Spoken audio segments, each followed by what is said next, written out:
नमस्कार जी, मैं Dinesh Chaudhary podcast with DC से। और आज हमारे पॉडकास्ट का पहला इंटरव्यू है कॉमरेड ओम प्रकाश जी से। नमस्कार ओम हाँ, प्रकाश जी। नमस्कार जी, आपके सर, दर्शकों का आप स्वागत है। सीपीआईएम पार्टी से जुड़े हुए हैं काफ़ी टाइम से। तो एक बार हमारे दर्शकों को सीपीआईएम पार्टी और उसके निशान के बारे में एक बार ब्रीफ से आप बता दीजिए। देखो, भारत की कम्युनिस्ट पार्टी मार्क्सवादी किसान मजदूरों की पार्टी है और मजदूर वर्ग के नेतृत्व में एक समाजवादी क्रांति करने का उसका उद्देश्य है जी। उसका जो निशान है वो दराती और हथौड़े का है। दराती किसान को इंगित करती है और हथौड़ा मजदूर को इंगित करता है। देश में मजदूर और किसान दो उत्पादक शक्तियां हैं जिनका शोषण होता है कॉरपोरेट राज में, पूंजी के राज में। तो दोनों की शक्ति मिलकर के ये परिवर्तन करने का, प्रगतिशील समाज बनाने का, समाजवादी समाज बनाने का उद्देश्य है। इसलिए हमारा निशान जो है वो उत्पादक की दो शक्तियों को रिप्रेजेंट करता है, किसान और मजदूर को। जी, ओम प्रकाश जी, जैसा आपने बताया आप किसान नेता हैं, लेकिन जिस प्रकार से सरकारों द्वारा किसानों की आवाज़ को दबाया जा रहा है, एमएसपी को लेके भी अभी आपने देखा कि बाजरा और कपास की खरीद को लेके जिस प्रकार से सरकार ने कहा कि भाई भावांतर के द्वारा हम जो है किसानों को उनके मूल्य से कम पे की हुई खरीद का भावांतर के थ्रू भरपाई करेंगे। इस मुद्दे पर आपका क्या कहना है? किस प्रकार से देखते हैं सरकार की इस नीति को आप? देखिए दिनेश भाई, 2020-21 में जो किसान आंदोलन चला था, एक मुद्दा लेकर के चला था कि डॉक्टर स्वामीनाथन ने रिकमेंडेशन दी थी कि किसान को लागत का 50% से ऊपर मूल्य मिलना चाहिए। बिल्कुल। और एक माहौल देश में किसान एकता का बना था, उसी के दबाव में इन किसानों ने न्यूनतम समर्थन मूल्य की घोषणा लगातार की है। जी जी। लेकिन घोषणा, अब जैसे हरियाणा में 24 फसलों की घोषणा कर दी कि भाई समर्थन मूल्य देंगे, हाँ, खरीद करेंगे। 24 फसलों पे कहा है हाँ, कि एमएसपी। लेकिन वो ना तो खरीद कर रही है ना एमएसपी दे रही है। अभी बाजरा, कपास, मूंग और धान की स्थिति आप देख लीजिए। जी बाजरे का 72 डालने की बात की है, लेकिन औने पौने दाम में 1800 से लेके 1900 बीच में जो है बाजरा खरीदा गया है। जी। अब वो जे फार्म जो देगा वो डालेंगे कि नहीं डालेंगे, लेकिन सरकार ने खरीद नहीं की जैसे उसने गारंटी दी थी। जी जी। इसी तरह उसने कपास की खरीद नहीं की। 2000 रुपये प्रति क्विंटल, 2500 रुपये नुकसान हुआ है किसान को। बिल्कुल बिल्कुल बाजरे हुआ में है, 1000 बिल्कुल से लेकर के 800 रुपये तक नुकसान हुआ है। बिल्कुल हुआ। तो खाली दिखावे के तौर पे, प्रचार के तौर पे ये गारंटी देते हैं, वास्तव में व्यवहार में ये लागू नहीं करते और किसान को बड़ा भारी नुकसान हो रहा है। जी। और हाँ, और आपकी एक बात भी सही है कि जिस तरीके से अभी अभी बाढ़ वगैरह का जैसा हाल हुआ था बारिश की वजह से, तो सरकार की तरफ से घोषणा की गई थी कि भाई जो भी फसल का नुकसान हुआ है तो उसकी भी भरपाई की जाएगी दीपावली से पहले। लेकिन उसका भी अभी कोई भी सरकार की तरफ से क्या सहयोग दिया नहीं गया है, या किस तरीके से कहाँ रुकावट आ रही है? देखिए, जो ड्रेनों को, नहरों को साफ नहीं किया गया, उनकी कैपेसिटी नहीं बढ़ाई, उसी का खामियाजा हरियाणा की जनता को भुगतना पड़ा है। जी। और 5300 से ऊपर गांव में जल भराव हुआ है, बाढ़ आई है, कई गांव में तो पानी घरों में घुस गया, घर भी नष्ट हो गए जब। और सरकार ने अभी तक जो 7000 से 15000 रुपये तक की घोषणा की वो लोगों को नहीं मिले जब। और केंद्र सरकार ने भी कोई दौरा नहीं किया, जैसे पंजाब का, हिमाचल प्रदेश का, उत्तराखंड का दौरा करके वहाँ 1600, 1500, 1200 करोड़ रुपए उन राज्यों को दिए। बिल्कुल बिल्कुल बिल्कुल। लेकिन हरियाणा में कोई केंद्र सरकार ने दौरा नहीं किया, यहाँ के मुख्यमंत्री ने भी मांग नहीं की, जबकि हरियाणा में भी बहुत जबरदस्त जल भराव और बाढ़ आई है। तो ये पूरी तरह से सरकार किसानों की उपेक्षा कर रही है। और मैं तो ये कहता हूँ 31 लाख एकड़ में 5.5 लाख किसानों की फसल जो है करीब की बर्बाद हुई है, जो पोर्टल में दर्ज किया गया है 5300 से ऊपर गांव में से। लेकिन अभी तक कोई राहत सरकार ने दी नहीं है।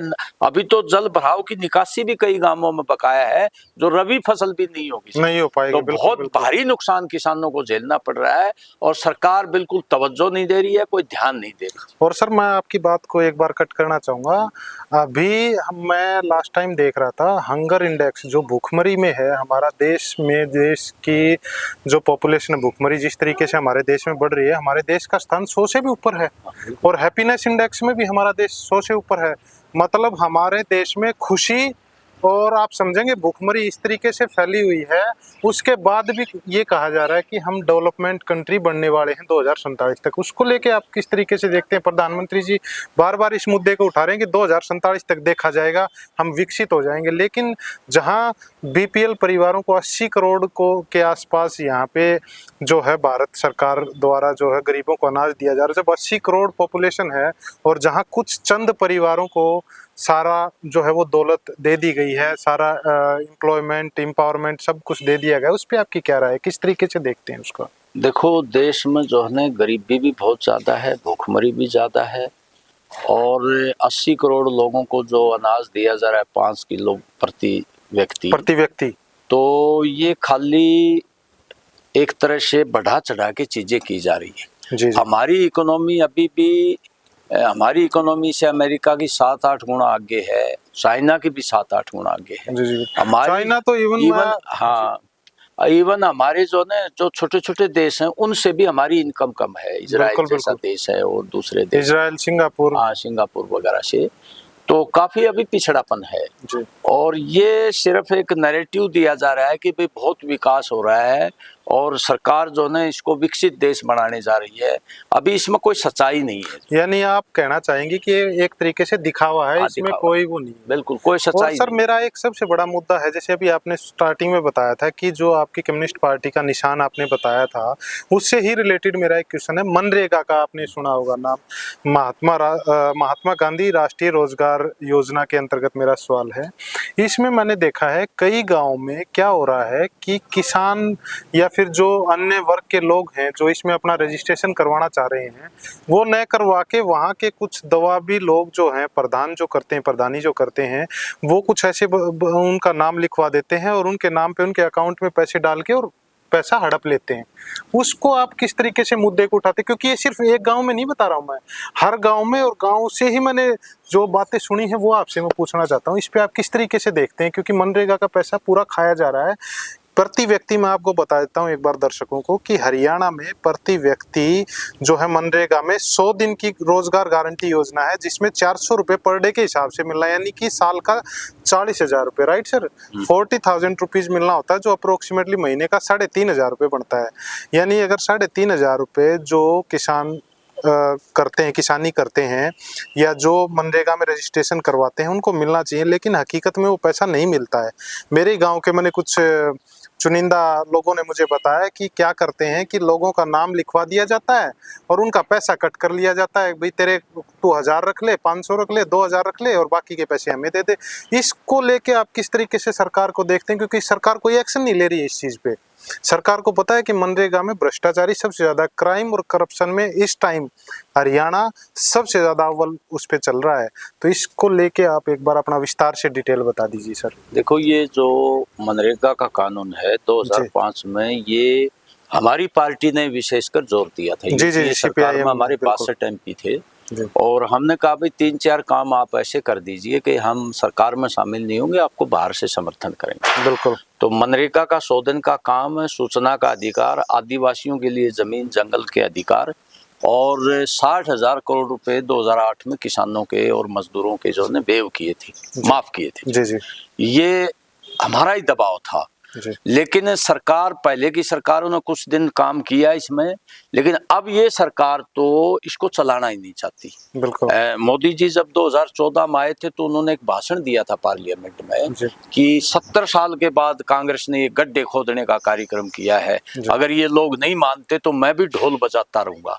ये भाषण प्रधानमंत्री ने किया था, मनरेगा को घोर उपेक्षापूर्ण दृष्टिकोण से किया था। और अब हरियाणा में स्थिति ये है कि हमने पूरी ताकत लगा ली। जल भराव के गांव में जहां बाढ़ आई है वहां मजदूरों को कोई साधन नहीं है, क्योंकि फसल बर्बाद होगी तो उसका ना तो उसको मुआवजा मिल रहा है और ना ही उनको काम मिला, तो वहां भी ये काम नहीं लगाया गया। नहरों के जितने भी काम थे, नालों के, सब ठेकेदारों को दे दिए। मनरेगा से हटा के। अब गांव में मनरेगा का काम ही नहीं लगाया जा रहा, और हमने प्रदर्शन करके 800,000 मजदूर किसानों का डीसी से मीटिंग भी की थी। डीसी साहब को हमने कहा था कि भाई आप मनरेगा का काम लगाइए जहां आप ये जो बाढ़ और जल भराव है, तो वो चुपचाप बैठे रहे। उन्होंने ना तो ये कहा कि लगाएंगे, ना ये कहा कि नहीं लगाएंगे। और हमने जब नीचे सीईओ से बात करी, बीडीओ से बात करी, कहता मनरेगा तो बंद ही कर दिया राज्य सरकार ने, केंद्र सरकार ने। ये हालात है। जितना भी भ्रष्टाचार था, ये सही बात है, इसमें फर्जी हाजिरियां लगती थी और खाते पीते लोग यूज करते थे, लेकिन उसके बावजूद भी कुछ लोगों को दिहाड़ी मिल जाती थी। अब तो बिल्कुल टोटली बंद कर दिया मनरेगा को, और ये सरकार चलाना नहीं चाहती। ये सरकार बस रिश्वत देके चुनाव से पहले और वो वोट ले लेती है। कल्याणकारी योजनाएं जितनी हैं वो सब धीरे धीरे खत्म कर रहे हैं बड़े कॉरपोरेट के दबाव जी। और जो जिस प्रकार से क्राइम और करप्शन की मैं बात कर रहा था, अभी करप्शन का आपने देखा होगा कि जो एक सीनियर आईपीएस ऑफिसर हैं, एक एसआई के द्वारा सुसाइड कर लिया गया, एक दूसरे पे करप्शन के चार्जेस लगाए गए। हम भी देखते हैं कि काफ़ी बार जैसे नगर परिषद भिवानी में भी करप्शन के काफ़ी केसेस आते हैं। तो करप्शन को लेके सरकार की नीति इतनी सख्त क्यों नहीं है कि करप्शन के खिलाफ सख्ती से काम किया जाए? और मैंने देखा, जैसे अभी आपने बताया कि डीसी को आपने बोला, लेकिन डीसी ने कोई कार्रवाई नहीं, क्योंकि मैंने भी डीसी से एक बार मुलाकात की थी। डीसी साहब का जो पीए हैं वो पर्सनल असिस्टेंट होते हैं उनकी हेल्प करने के लिए, लेकिन वो इस तरीके से समझते हैं, एज ए डिक्टेटर अपने आप को मानते हैं, तानाशाह। जो भी सरकारी नौकरी में लग जाता है वो अपने आप को तानाशाह मानने लग जाता है, उसका रवैया ही बदल जाता है कि वो भूल जाता है कि वो इसी समाज से पैदा होके बड़ा होके गया है, और जब रिटायर भी होएगा तो इसी समाज में आएगा। उसको इज्जत और उसको पैसा जो है वो सब बाहर रह जाएगा। इस समाज में रहना है तो सबसे पहले आपको क्राइम और करप्शन में खुद को सख्त होना पड़ेगा।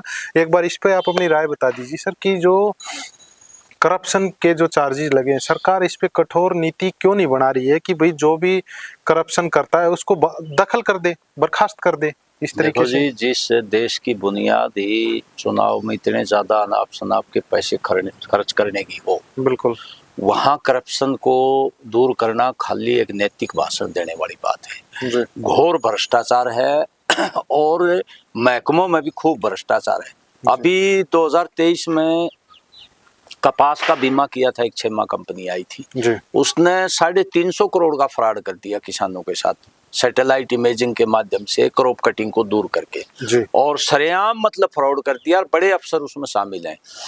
लेकिन उसकी जांच बैठाने को तैयार नहीं है सरकार जो। और 100 दिन से ऊपर, 350 दिन हो गए, 100 दिन से ऊपर हो गए, 120 दिन हो गए, रात दिन धरना चल रहा है लुहारू एसडीएम कार्यालय के। जांच बैठाने को तैयार नहीं है सरकार।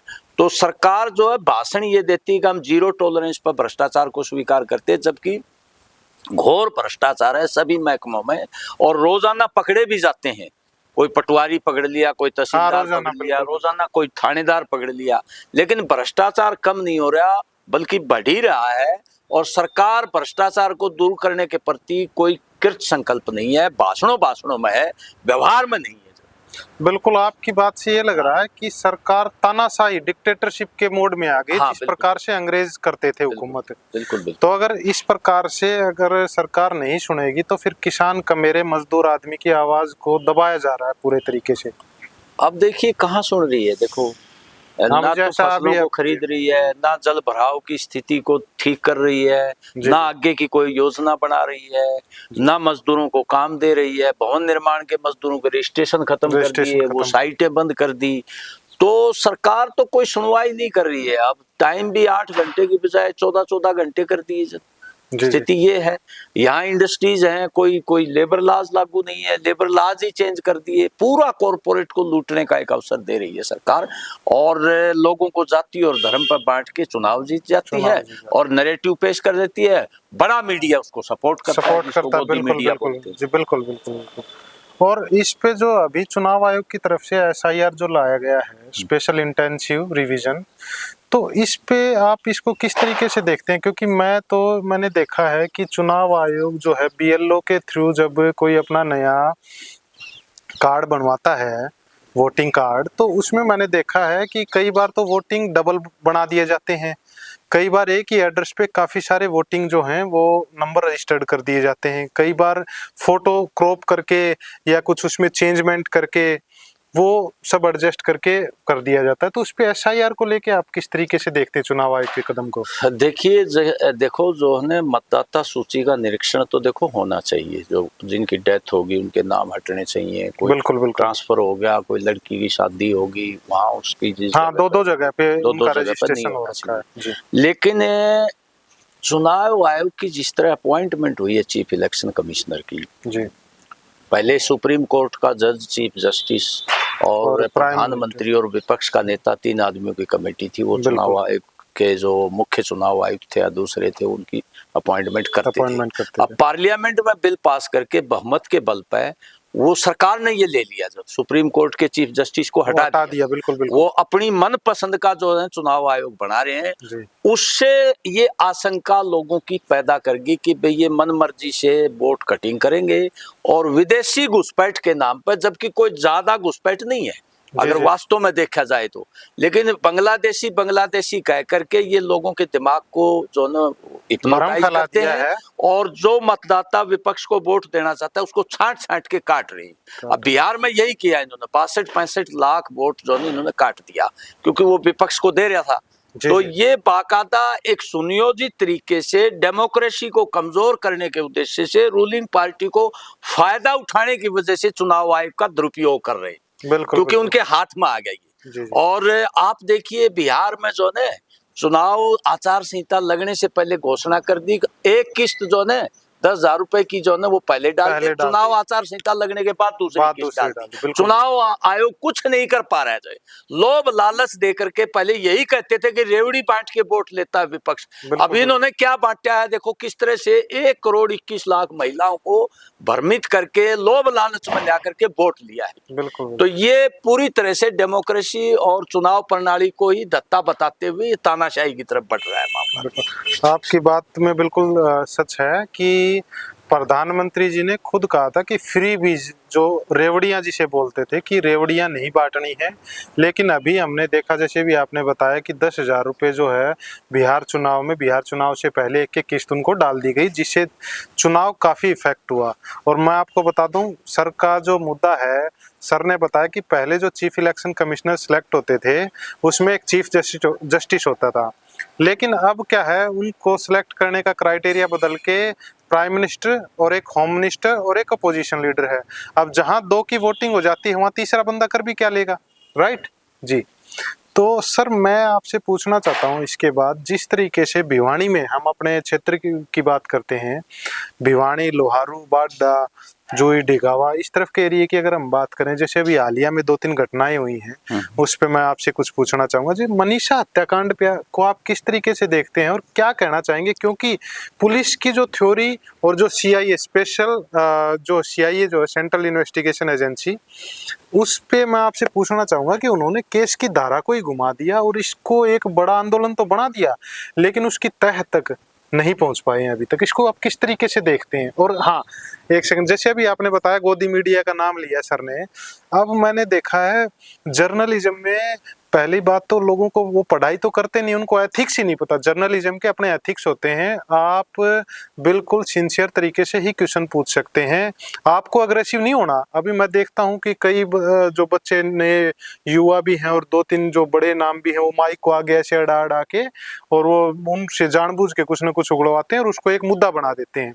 ऐसा नहीं होता है, जर्नलिज्म में कुछ अपने एथिक्स होते हैं, सिंसियर तरीके से आपको पूछना होता है, सिंसियर तरीके से बात करनी होती है। सर आप एक बार बताइए, जो मनीषा हत्याकांड को आप किस तरीके से देखते हैं? देखिए दिनेश जी, ये बहुत ही दुर्भाग्यपूर्ण हुआ उस लड़की के साथ है जी, लेकिन 2-3 चीजें जो आई हैं सामने।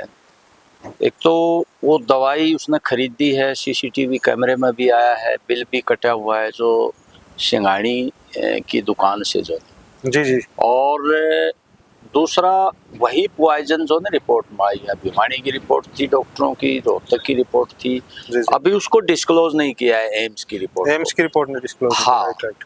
और जिस तरह से सुसाइड नोट उसका मिला था जो पुलिस उसको हैंडल कर रही थी, वहाँ कुछ न कुछ जो है ना एक तरह से लोगों के सामने जो जितनी सच्चाई थी उतनी अगर बता देते तो ये मामला इतना नहीं बढ़ता बिल्कुल बिल्कुल। क्योंकि उसको एक सनसनीखेज बनाया गया और ये बताया गया इस तरह की रिपोर्ट से कि उसके अंग भी निकाल लिए, उसका गला काट के कोई जो ना कोई रेप किया है, फिर गला काटा गया है, ऐसे प्रचार करके उसको ऐसे दिखा दिया कि भाई बहुत अत्याचार उसके साथ हुआ है और स्वाभाविक तौर पर लोगों में रिजेंटमेंट आई है।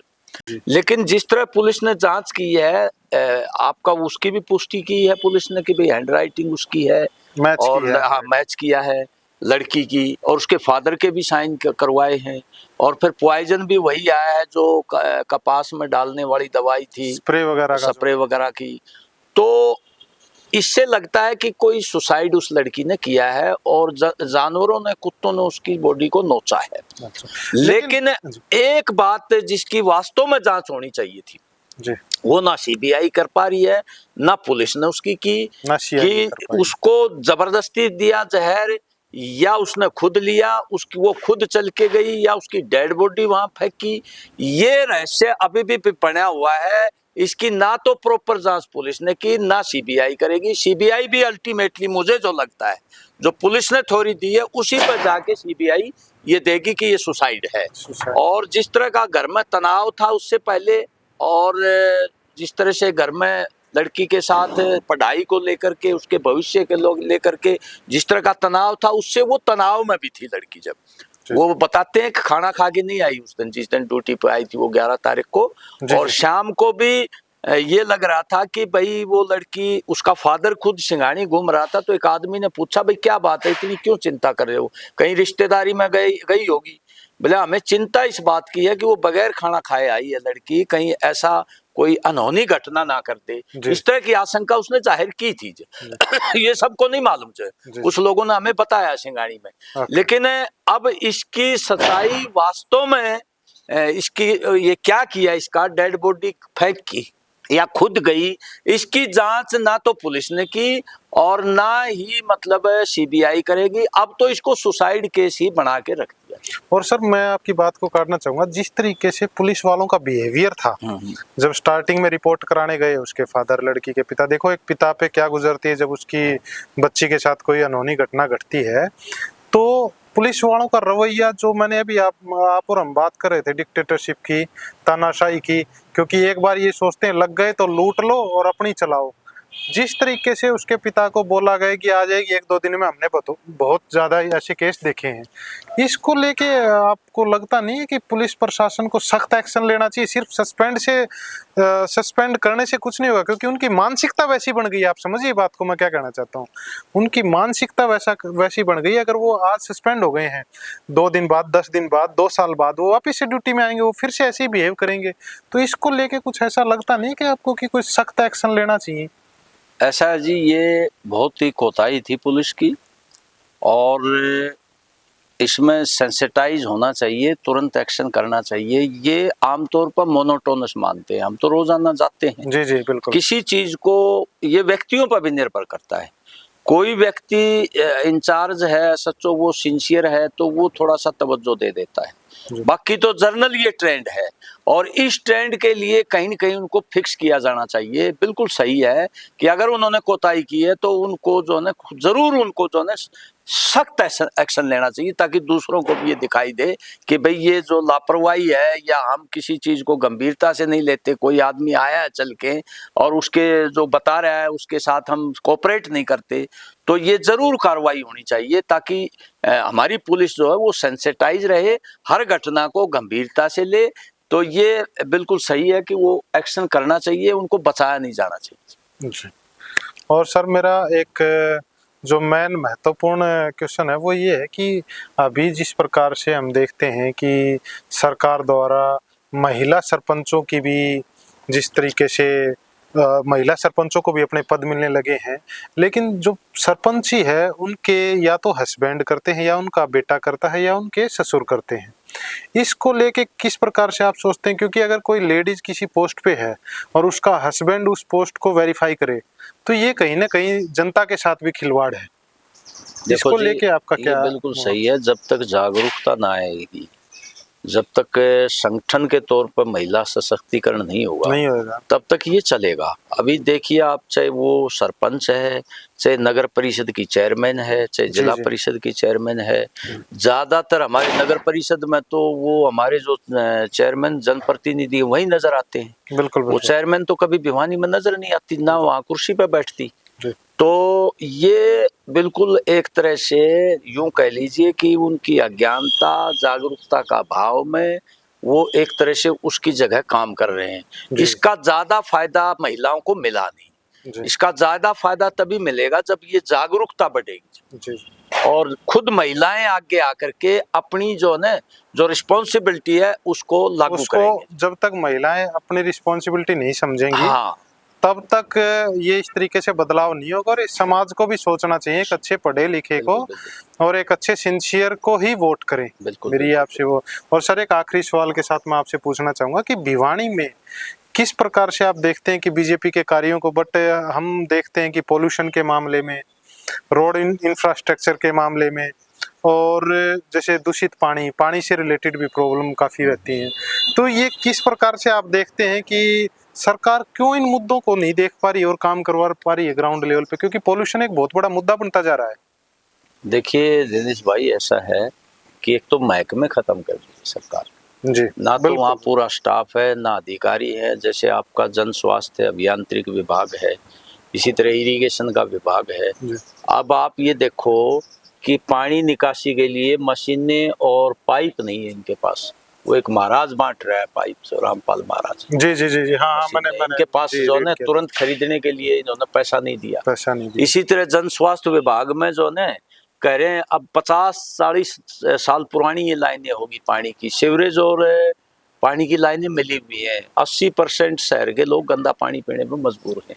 1 साल से अमृत 2 योजना में स्कीम भेज रखी है 133 करोड़ रुपए की, आज तक वो मंजूर होके नहीं आई जी। अभी हम SC एक्शन साहब के पास जाएंगे जी, 150 फुट है जी, 2-3 जो है वहाँ सीवरेज नहीं है जी, कहता पाइप नहीं है हमारे पास। अब अमृत योजना 2 का इंतजार कर रहे हैं। ये इनकी हालत है, ना तुरंत सुनवाई होती, सीवरेज की भी नहीं होती, पानी की भी नहीं होती, स्टाफ भी कम है इनके पास। एक तरह से गैर जिम्मेवारान व्यवहार ये कर रहे हैं। सरकार इसको गंभीरता से नहीं रहे और सरकार, और इसी तरह ये आपका प्रदूषण का है जी।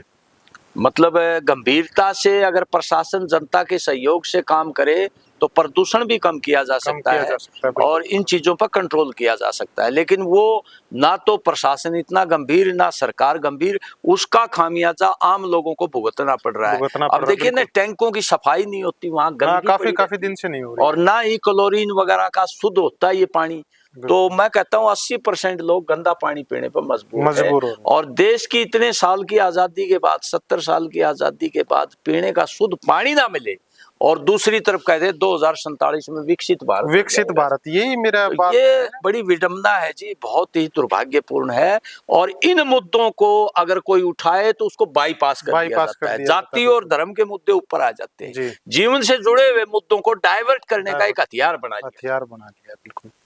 और ये जो पॉलिसी, सर, एजुकेशन पॉलिसी भी आपने देखा, और 2020 के बारे में अभी आपने अगर सुना है, तो उसमें जो है गवर्नमेंट सेक्टर के जॉब्स को बिल्कुल ही खत्म करने पे तुली हुई है, और अपने बिजनेसेस करने के लिए, लोगों को बढ़ावा देने के लिए, जैसे स्कीमें है, PMEGP है, prime minister employment generation programme है, ये स्कीमों के थ्रू लोगों को प्रोत्साहित तो करी है। लेकिन PMEGP के थ्रू अगर कोई बंदा, अगर कोई व्यक्ति, कोई लेडीज जो है वो अप्लाई भी कर देती है, तो बैंक जो है वो मना कर देते हैं अलग अलग कारणों की वजह से। मैं आपको सर के बारे में बता देता हूँ कि सर पूर्व चीफ बैंक मैनेजर रह चुके हैं और वॉलंटरी रिटायरमेंट ले लिया था सर ने। तो इसमें आप देखते हैं बैंक के कर्मचारी का, और जो सरकारों की स्कीमें हैं कि भाई अपने बिजनेस करने के लिए सरकार बढ़ावा तो दे रही है कि भाई सेल्फ एम्प्लॉयमेंट बढ़ेगा इससे, लेकिन सरकार उसको ग्राउंड लेवल पे बिल्कुल भी उतार नहीं पा रही है। इसका क्या रीजन हो रहा है, कहाँ इशू आ रहा है इसको? देखो दिनेश भाई, एक तो ये जो न्यू एजुकेशन पॉलिसी 2020 आई है जी, ये एक्चुअली तो RSS का मॉडल है जी। जिस तरह से इस देश को RSS बनाना चाहता है उसी पैटर्न पर ये पॉलिसी आई है जी। और इसमें जो वैज्ञानिक शिक्षा है और स्वतंत्रता आंदोलन का इतिहास है, उसकी कोशिश की जा रही कि उसको सिलेबस से हटा दिया जाए। बिल्कुल बिल्कुल। और इसको एक तरह से मतलब महंगी शिक्षा और अंधविश्वास इसमें ज्यादा पुट डाल दिया है, तो ये एक तरह से देश को बर्बाद करेगी। जैसे अंग्रेज लाए थे शिक्षा नीति, बाबू बनाना है देश के लोगों को, जो नागरिक नहीं बनाना उसी तरीके से ये आरएसएस का भारत बनाने के लिए ये शिक्षा नीति लाई है। और आप देखोगे तमाम यूनिवर्सिटीज में, सेंट्रल यूनिवर्सिटी हो चाहे स्टेट यूनिवर्सिटी हो, वहाँ आरएसएस के लोग वाइस चांसलर बैठे वहाँ आए दिन आरएसएस की मीटिंगें होती रहती हैं और आइडियोलॉजिकल लोगों के दिमाग बदले जा रहे हैं। ये बैंकों से जो शिक्षा एजुकेशन लोन दिया जा रहा है ये वास्तव में महंगा है। मैं तो ये कहूँगा कि रेट ऑफ इंटरेस्ट भी कम होना चाहिए। जब कार लोन इतने सस्ते हैं तो फिर एजुकेशन लोन इतना क्यों महंगा है? इसमें जो है ना, जब तक किस्त नहीं बन जाती, वो रोजगार नहीं लगता, तब तक सिंपल लगता है, उसके बाद कंपाउंड हो जाता है। तो ये रेट ऑफ इंटरेस्ट भी रीजनेबल हो, सस्ता हो और जो है कंपाउंड ना लगे, इसमें जो है इसमें सिंपल इंटरेस्ट लगे और ज़्यादा से ज़्यादा शिक्षा को बढ़ावा देने के लिए बैंकों को फाइनेंस करने की सरकार की नीति हो, हम ये चाहते हैं। और आजकल जो शिक्षा जितनी महंगी कर दी है, बैंक लोन भी कितनी मदद कर पाएंगे, बहुत ज़्यादा महंगी कर दी है। तो सरकारी शिक्षा को जो है ख़त्म किया जा रहा है। जो हमारे एजुकेशन कॉलेज हैं, आपके जो मेडिकल कॉलेज हैं, वो मतलब धीरे धीरे सेल्फ फाइनेंस के जरिए उनकी फीसें बढ़ाई जा रही है। तो ये जो गरीब बच्चे हैं, आम घरों के बच्चे हैं, किसान मजदूर के बच्चे हैं, वो शिक्षा उनसे बाहर की जा रही है, विशेषकर मेडिकल एजुकेशन और इंजीनियरिंग एजुकेशन। जी, तो ओम प्रकाश जी, हमसे बात करने के लिए धन्यवाद। और मैं डीसी विद पॉडकास्ट में ये हमारा पहला इंटरव्यू है और ओम प्रकाश जी के साथ हमने इस इंटरव्यू को कंप्लीट किया है। मैं आप सभी दर्शकों से भी एक ही बात कहना चाहूँगा। मेरे पिताजी हमेशा मुझे एक ही बात कहते हैं कि success is never permanent and failure is never final, so don't stop your effort until your victory make a history. देखिए, जीत और हार लगातार चलती रहती हैं। कभी आप जीत भी जाओगे, कभी आप हार भी जाओगे, लेकिन हारने के बाद कभी भी आपको बैठना नहीं है। आप लगातार मेहनत करते रहिए, क्या पता आपकी जीत में कोई इतिहास हो। इसी के साथ सर, मैं भी आपके लिए शुभकामनाएं करता हूँ। बहुत धन्यवाद। धन्यवाद जी सर, थैंक यू।